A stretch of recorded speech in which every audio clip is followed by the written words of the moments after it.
Olá, velejantes! Hoje vamos falar sobre Os Maias, de Eça de Queiroz.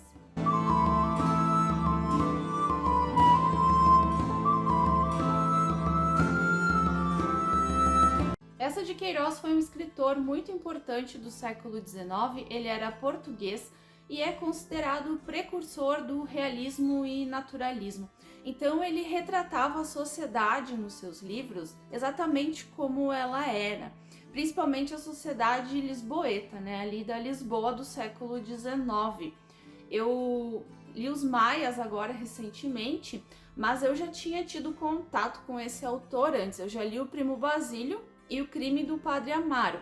O Primo Basílio, inclusive, tem um vídeo aqui no canal bem antigo lá dos primórdios que eu fiz junto com a Denise, a minha amiga. Inclusive, ela fez o TCC dela sobre a obra O Primo Basílio, então a gente falou um pouquinho aqui. Mas o que tem em comum nas três obras que eu li dele é exatamente essa crítica à sociedade burguesa, né?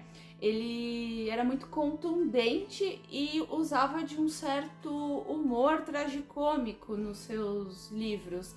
Então, o Primo Basílio tem ali um triângulo amoroso, né, uma traição. O Crime do Padre Amaro, já como o próprio nome sugere, faz algumas críticas à igreja também.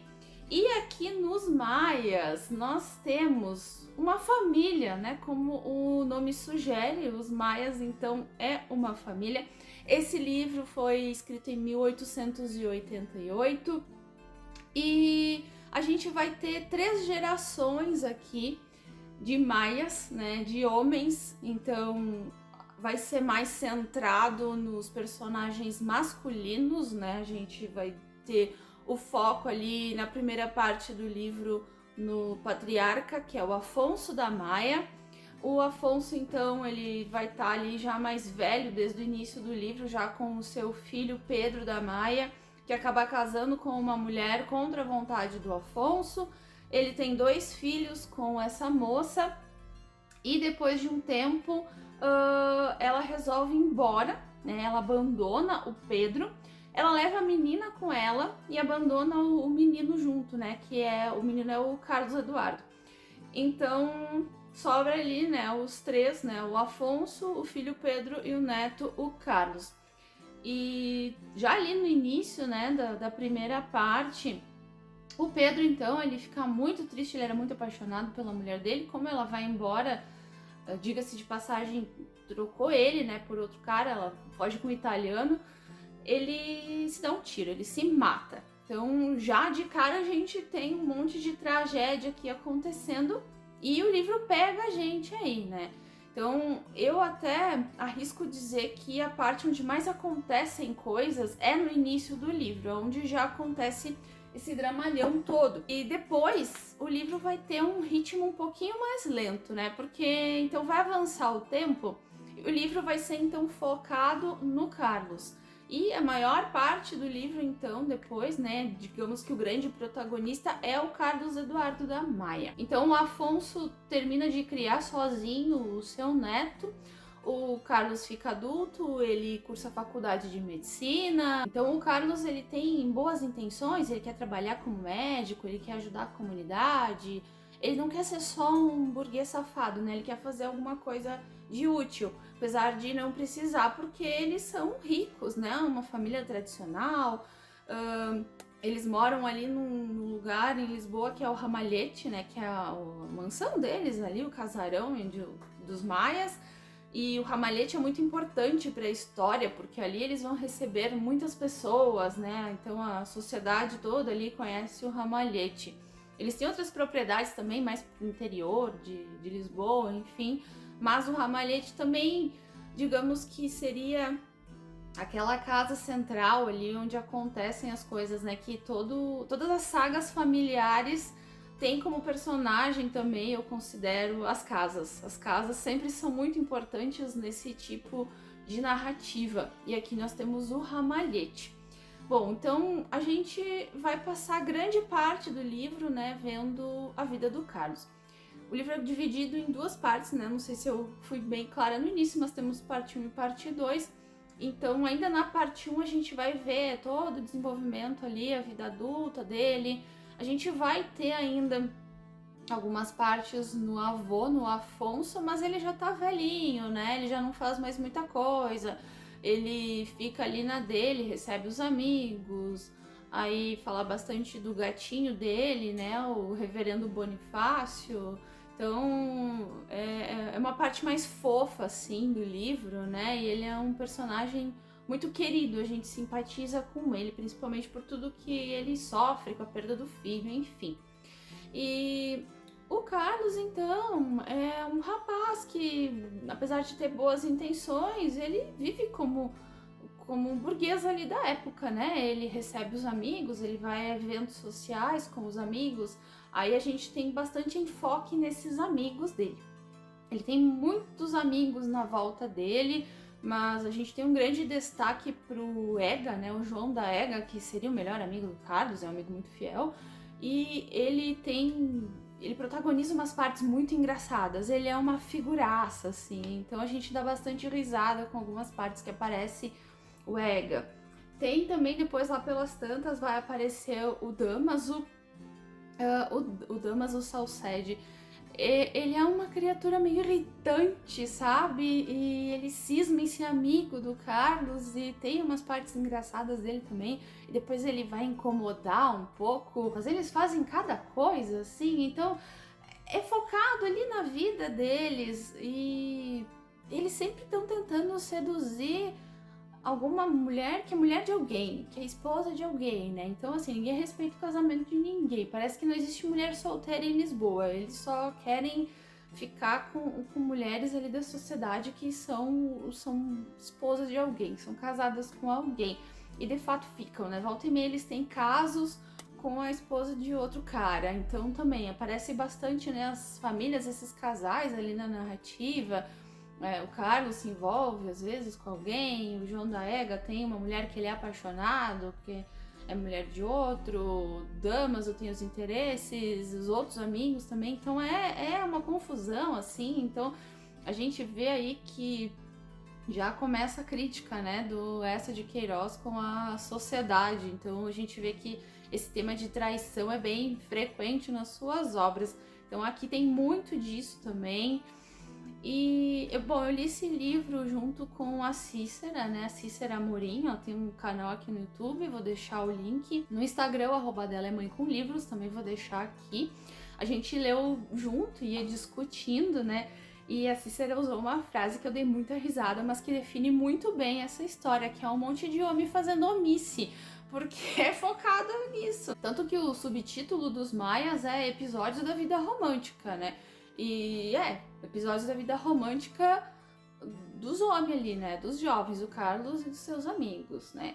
E é bem focado, assim, na amizade deles, e dá pra ver que esses amigos dele são muito fiéis a ele, são muito... tem uns que são até baba-ovo dele, sabe? Não sei como explicar isso de uma forma melhor, é uma coisa meio irritante até, uma devoção, assim, com o Carlos da Maia... E não sei, é irritante mesmo, sabe? Mas, né, enfim. Na segunda parte, então, a gente vai ter um foco, assim, do livro que vai caminhar para o grande plot dele. Que lá pelo final do livro, então, o Carlos conhece o amor da vida dele, digamos assim, né? Porque ele vai ter uns casos ali, mas mais pro final ali a gente vai conhecer o grande interesse amoroso dele, que é a Maria Eduarda. E a Maria Eduarda também, né, conhecem ela como esposa de alguém também, então, né, aquela coisa toda. Ele vai se aproximando dela e demora um monte, sabe? Ele começa a meio que perseguir ela, assim, ir nos lugares que ele sabe que ele pode encontrá-la, e demora, assim, pra desenrolar, né? Então, aqui já vale ressaltar, assim, que esse não é um livro muito fluido.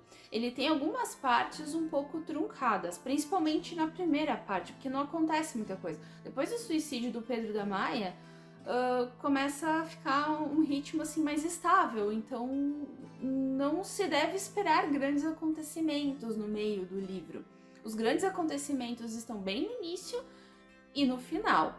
Então ali no meio é um retrato da vida, é um retrato da vida burguesa de Lisboa do século XIX, exatamente o que o Essa se propunha fazer. Então não tem muita ação, mas é interessante, sim, tem muitas coisas ali no meio que acontecem, né?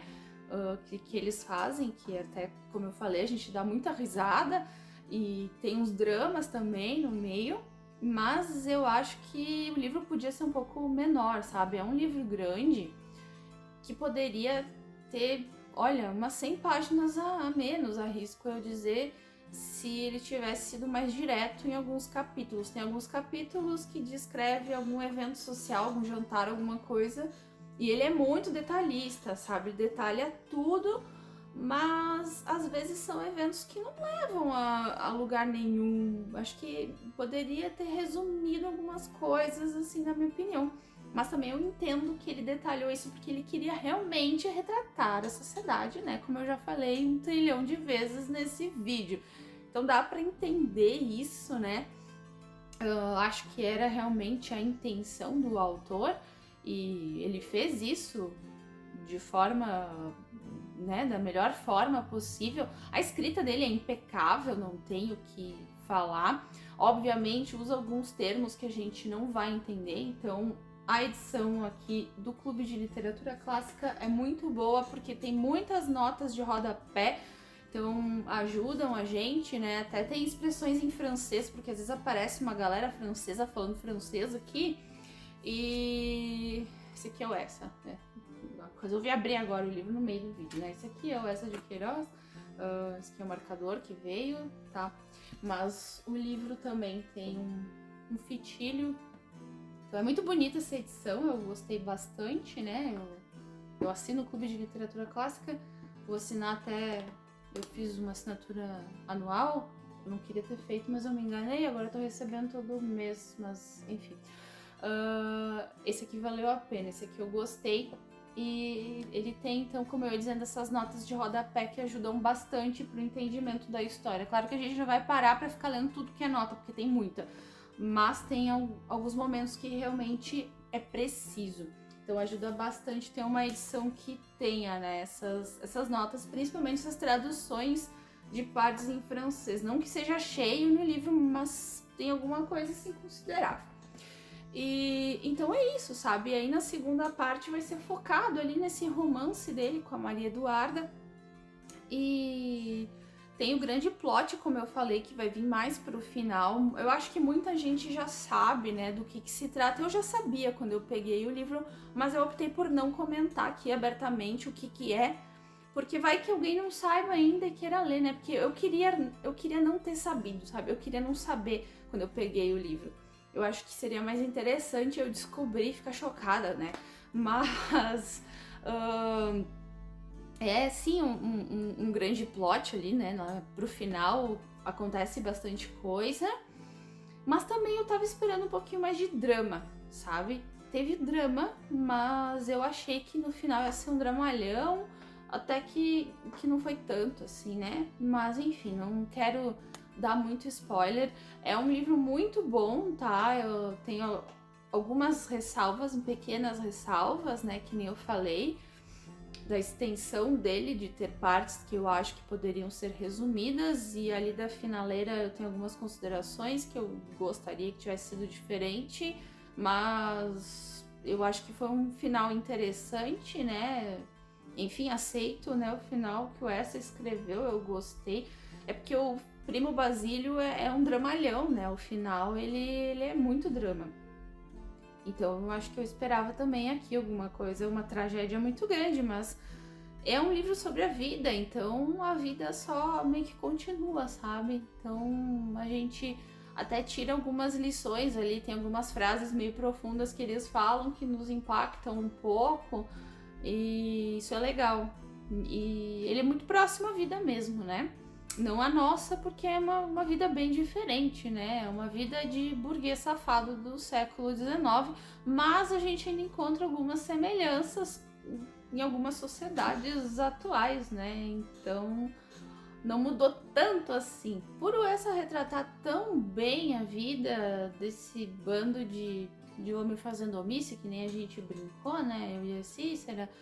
a gente não, tanto eu quanto ela, tô falando a gente, porque eu e a Cícera nisso, a gente concordou, assim, nas nossas observações. A gente não gostou muito dos personagens, né, do livro. E realmente, assim, gostar, a gente gostou do Afonso, do vozinho, que era um fofo, coitadinho. E claro, né, do Bonifácio, né, do gato dele, a gente amou o gato dele. E toda vez que aparecia o gato, a gente batia foto do trecho, se mandava, falava do gato, né?